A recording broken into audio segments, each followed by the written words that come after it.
Good evening and welcome to the Week in Review. I'm Paris Schutz. We'll be joined by our Week in Review guests in just a moment, but first, some of today's top stories.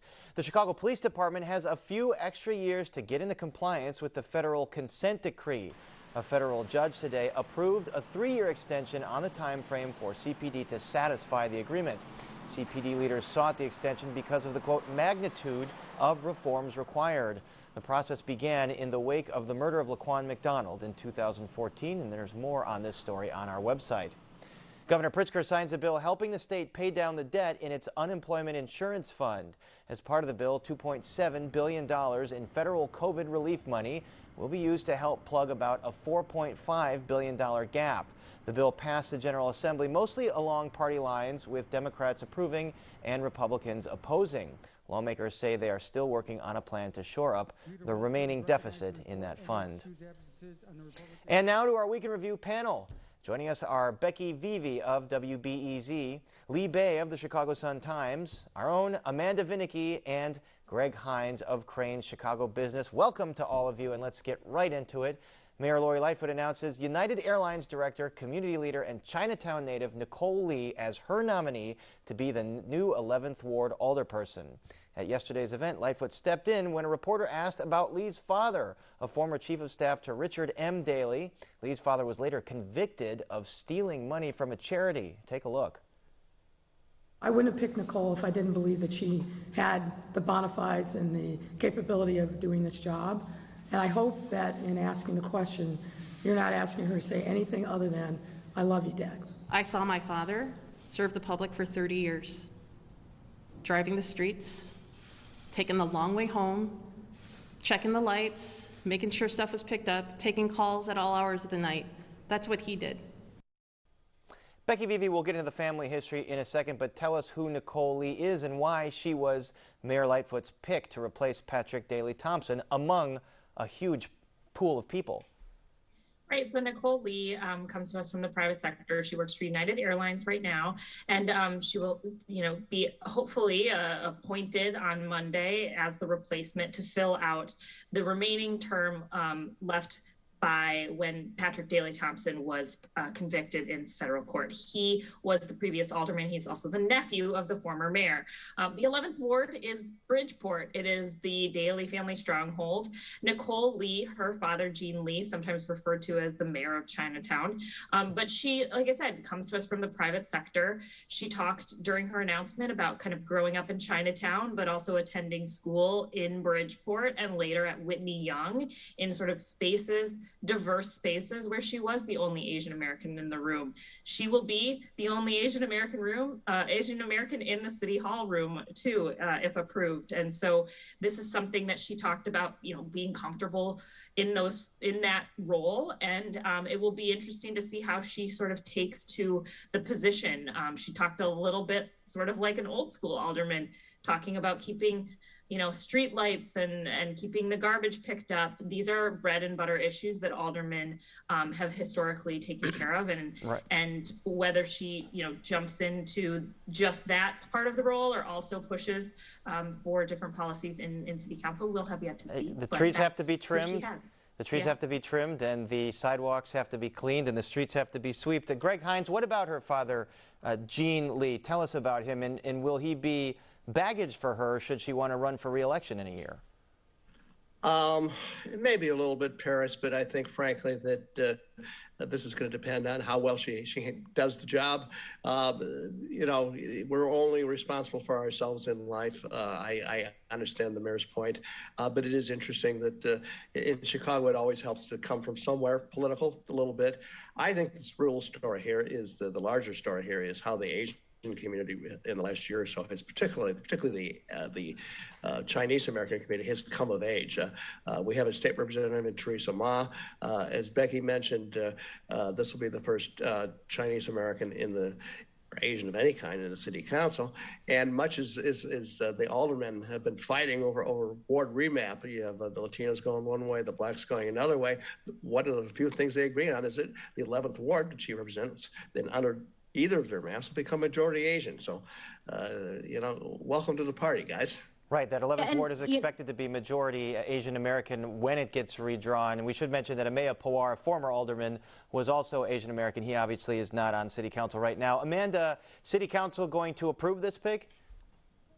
I mean, I would imagine so. This was not just Lightfoot's selection. This was also made by a committee with members from the 11th ward, including leaders of the Chinese American community. So the expectation would be just that. Yes, it would be a stunner if it would go any other route. What we are waiting to see, as you mentioned, is if she runs for a full term, and thus far hasn't weighed in on that, but you sure would expect that if somebody goes through a process such as this, that is the plan. Absolutely, and those elections are less than a year away. All right, Lee Bay, the bids for Chicago Casino are down to 3, Hard Rock, Bally's, and Rivers. Is there an early favorite? You know, tough to see, tough to tell. I mean, I would suspect, and this is just me talking, not the Sun-Times editorial board, that probably the site at the 78 might be the site that might be a little better. This is the 78 is this new community. It's going to be built south of Roosevelt Road along the south branch of the Chicago River.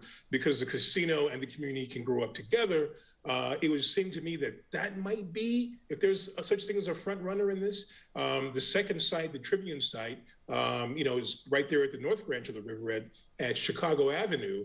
A lot of traffic, a lot of congestion, a lot of things that have to be fixed there in order to make that work. I think the dog of the bunch, if I can say that, is the site that the proposed, I think it's Hard Rock, is it, Greg, at 1 Central? Right, 1 Central. 1 Central is this complex is being proposed over the Metro air rights, over the Metro tracks at 18th Street. And the developer, Landmark Development, wants something that they call a civic build, which is a transportation center that no transportation entity in Chicago has asked for. This will be built and then sold to the state for $6.5 billion at some date down the road. That one, to hitch the wagon to that one seems a little bit strange. It certainly seems like a pie-in-the-sky development right now, and especially if the Bears move from Soldier Field to Arlington Heights, because one of the anchors of that development was to have been Bears game day retail and restaurants. Greg Hines, how do all of these bids overcome the neighbors that are going to show up to community meetings saying, we want a casino in Chicago, but not in my backyard? That's a pretty good question, Paris. My suspicion is that Lee's suspicion is right.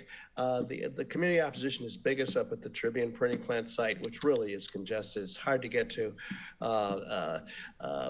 Alderman Riley in his new newsletter virtually said that he's against it. Alderman Hopkins is the same place. I've looked at emails and postings from community groups that say we don't want this. That's a big problem.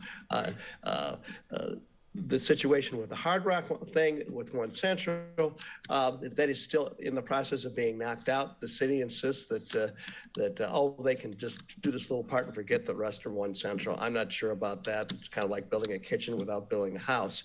There's even a little bit of community opposition to the 78 proposal from Alderman Cesar Lopez, who says that his people don't want it. But I'm not sure how consequential that is.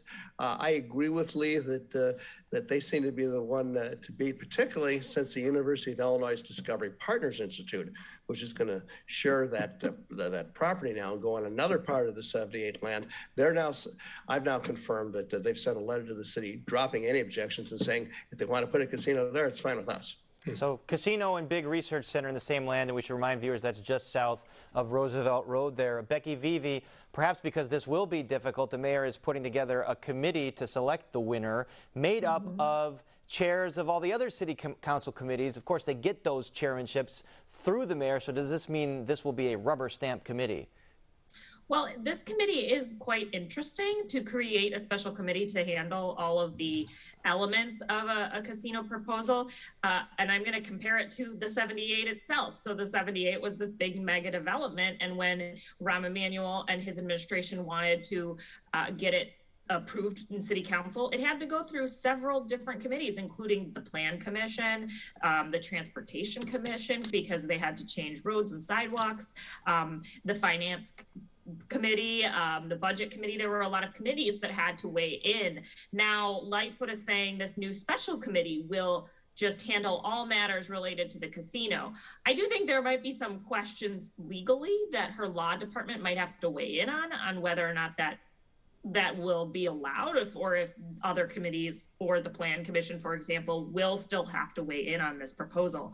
That said, the full, all of these items and on the full package will have to be approved by all 50 aldermen at the city council. So even if you can get it through your committee, your special committee, all aldermen then get a say as a full council. And so, you know, if there are 26 of those 50 that say, we're not interested in some part of this package, if I could interject here, that having been said, does anybody really doubt in the end that this is probably going to be pretty much one person's decision in the end? Oh, of course. Yeah. What the mayor wants, the mayor's going to get. And even once something's out, even once something's out as a package, there's very little tweaking that actually occurs. And so you've got the 78, which is the proposal from the same guy who runs Rivers Casino out in Des Plaines, Amanda Vinicky. Do you think that the mayor might already have her winner, and this is all kind of ceremonial from here on out? I mean, certainly I think that it is noteworthy that this is a delay from her own timeline, and frankly, a delay versus other casinos that are going up already, including, I mean, Waukegan. It's not Chicago, but for example, similarly close. You bring up an interesting point in terms of the Rivers casino, because that is currently Illinois' most successful casino. And so there's always this notion of cannibalization. And is it the right choice to go with an entity that has its own competition in its own backyard virtually, and what is that going to do? Will there be some sort of incentives to stunt growth at one or the other? So, I mean, there's a lot going into it here. I don't have any insight as to whether Lightfoot has her own favorite, and I do think she needs to go through a greater exercise here to bring in public input. Otherwise, whatever one of these options she would have chosen would have been received with even bigger backlash. All right, Lee Bay, you're an architecture critic here. Is there anything about any of these designs that stands out to you architecturally? No, not yet, at least. I mean, it's tough to, maybe the 78, maybe, the Tribune site has these kind of intriguing towers that are a little bit taller as well. Frankly, I really thought that the McCormick Place, that Rivers McCormick Place would be the one that might edge out the others. This one didn't make the cut. This was to take Lakeside Center, Gene Summers and Helmut Jahn's flat roof building on the lake, and convert it to a casino, and of course with restaurants and other stuff inside. That one to me was the most intriguing personally, because then all the things that the neighbors would complain about, rightfully so, I think, about a casino, all of that could be squirreled away inside that building. I mean, you really can't hang it. There isn't a neighborhood to hang around it. You can park inside. And of course, it brings use to this building, which needs $400 million worth of work. McPeer, the owner, says they need that building, which is something that I hadn't heard that in, they said something years. Like 250 events are going on in that building. Yeah, exactly. And more scheduled out, which is something I think most people didn't know. Certainly, the last mayor, Rahm Emanuel, he wanted to tear it down for the Lucas Museum or some version of it. Didn't really see it that way. So I think that was the surprise of it all. Where's the money going to come from to rehab it if all that work is necessary? That is the question. Yeah. That is the question. Here's another question. Who's going to run for mayor against Lori Lightfoot next year? Greg Hines, we've asked Congressman Mike Quigley whether he was interested in jumping in, and he said each time, I'm focused on Ukraine, but he did tell us that folks have asked him about it. Now, there was a poll circulating this week asking voters whether they would support him or how he would match up against Lightfoot. Who's behind that poll? He is, Paris. Sources familiar with it tell me that he commissioned the poll. And the very fact that he doesn't say no, when a politician doesn't say no, that means maybe. Like all good Chicago politicians, the only job that really counts is mayor. Lori Lightfoot's numbers have not been very good from the polls I've seen. Arnie Duncan, who isn't running, did a poll, and she seemed to be vulnerable. So Quigley's going to take a look at it. Now, there's quite a distance between here and there, between displaying interest, raising the money, going through the political heat you're going to go through. But I think it's worthy of note that Mr. Quigley now is a big shot in Congress. He's a cardinal. He's head of one of the appropriation subcommittees.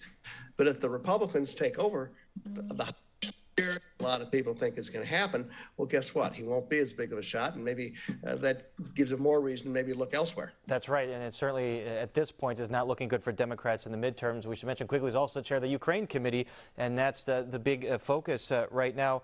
Let's talk about Willie Wilson's gas giveaway. The first one caused all kinds of traffic headaches. Amanda Vinicky was the second one, $1 million around the Chicago region without these headaches and more successful. I mean, I'm not sure it was without any headache, but certainly with a lot less because some city planning did go into it. I think this is also, by the way, you cannot to have this conversation without connecting it to the conversation you just had, and that question of who's going to be running for mayor, because Wilson, of course, a former mayoral candidate, he could just be doing this. He is a wealthy man. He has put his money and efforts toward other community service sort of missions previously. But is he also a future candidate for mayor that got a whole lot of attention and appreciation from folks that right now are clearly very concerned about the economy and about gas prices, as was evidenced by those really, really long lines. So certainly a takeaway in terms of how to plan for something like this from a city perspective, but I think the bigger takeaways are what it means for the economy and for a political future. By the way, hasn't of course been successful in the past, right. But something like this might show that Wilson sure has his eyes set in the future. Well, he might be a future candidate, but he has certainly been a past candidate for mayor and many other offices, including, I believe, president. And Becky Vivi, the mayor, is supposed to unveil her own gas giveaway type of plan. What is that going to look like?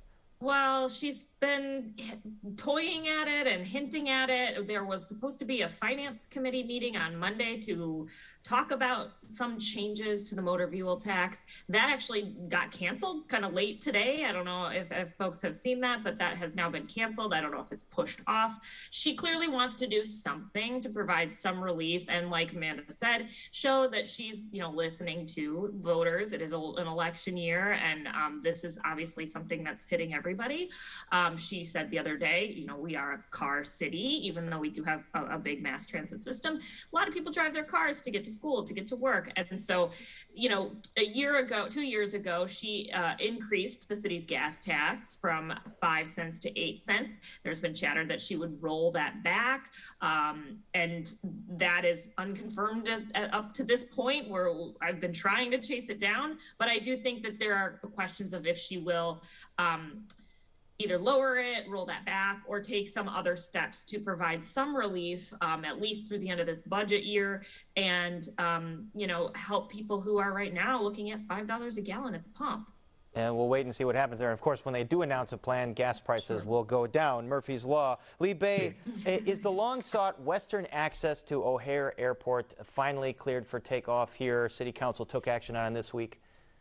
It certainly looks like it after all these years. I mean, to acquire the land that's needed for it, and of course, begin the project of building that access, something that's been dreamed about. I even want to say back to Old Man Daley's time, certainly under Richard M. To do this.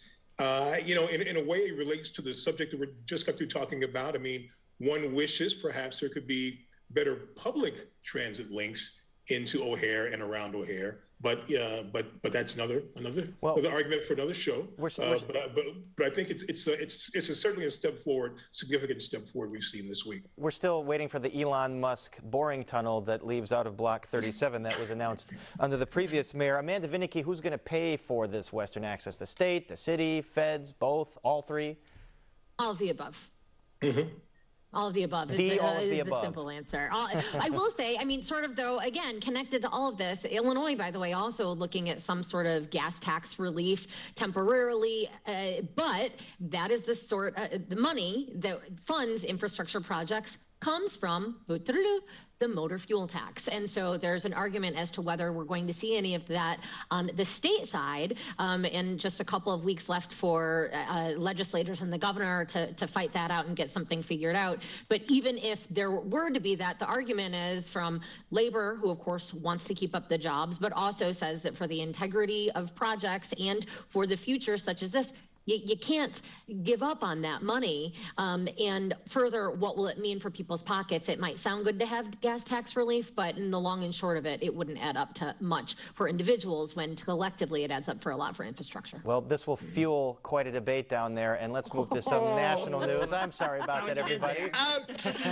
Some national news. Yesterday was the final day of hearings for Supreme Court nominee Ketanji Brown Jackson. GOP senators have attacked her record as a judge, claiming she's been too lenient in sentencing decisions. Here is some of what Jackson had to say in response.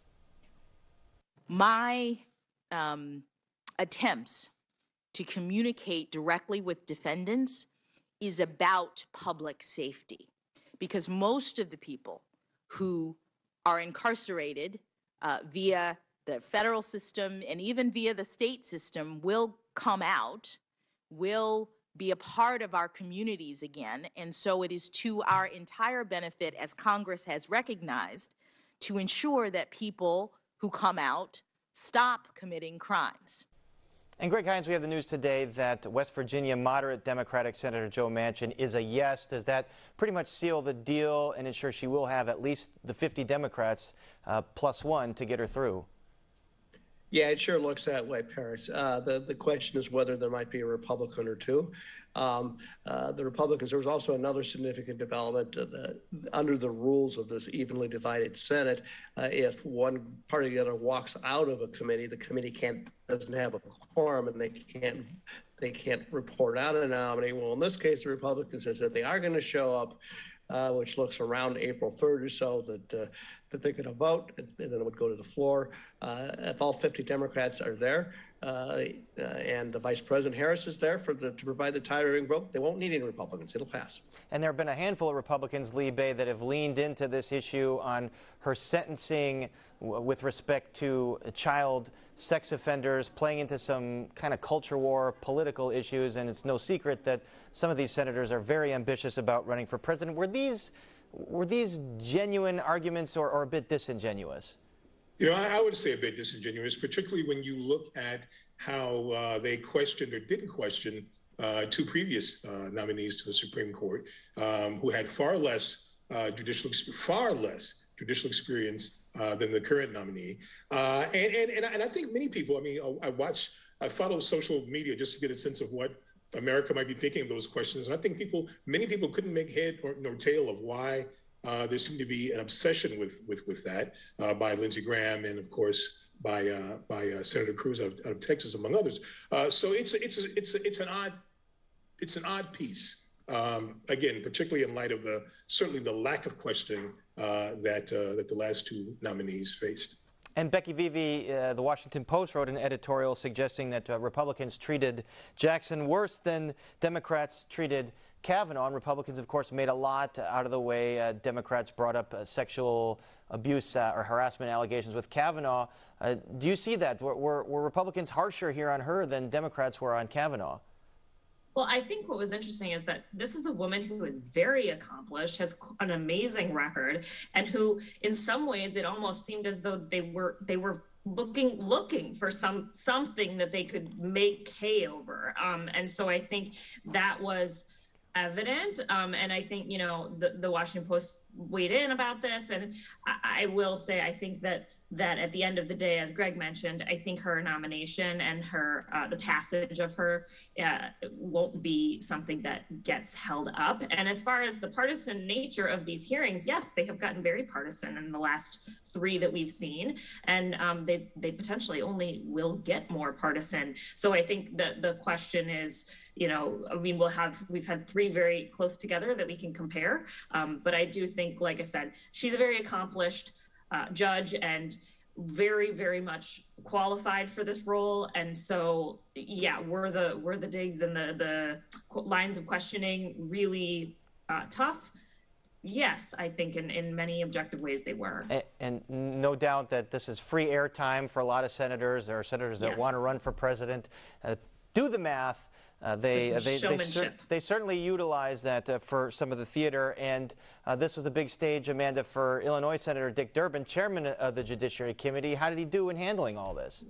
You know, he has been in the Senate. He knows the drill. He has participated in these hearings. He, in fact, knows the drill with Judge Brown Jackson, her having all that recently been, even as he was Judiciary Chair, before the very same committee. So this was something that I think he's, he, I'm sure, delighted in, as somebody who, doesn't know him well, but has, of course, covered Senator Durbin for years. And I think there was a little bit of a spat, particularly with Senator Cruz. And that was something that you're going to have, both sides be sort of a little ruffled feathers about. But he was, of course, going to do that on behalf of Democrats, and yet tried to hold that gavel with his sort of crossing the aisle bipartisanship fashion, right, which he's known for. And a funny line from Senator Pat Leahy of Vermont to Ted Cruz. "Oh, yeah, I know you from TV." That got a little bit of a chuckle. "I know you all from TV, but we're out of time. So our thanks to Becky Vivi, Lee Bay, Amanda Vinicky, and Greg Hines." And that is our show for this Friday night. Don't forget you can get Chicago Tonight and the Week in Review streamed on Facebook, YouTube, and our website, WTTW.com/news. And be sure to join us tomorrow night at 6 for Chicago Tonight Latino Voices, and then immediately after that, Chicago Tonight Black Voices at 6:30. And then we're back at 7 o'clock all next week. And now for the Week in Review, I'm Paris Schutz. Thank you so much for watching. Stay healthy and safe, and have a great weekend. Monet.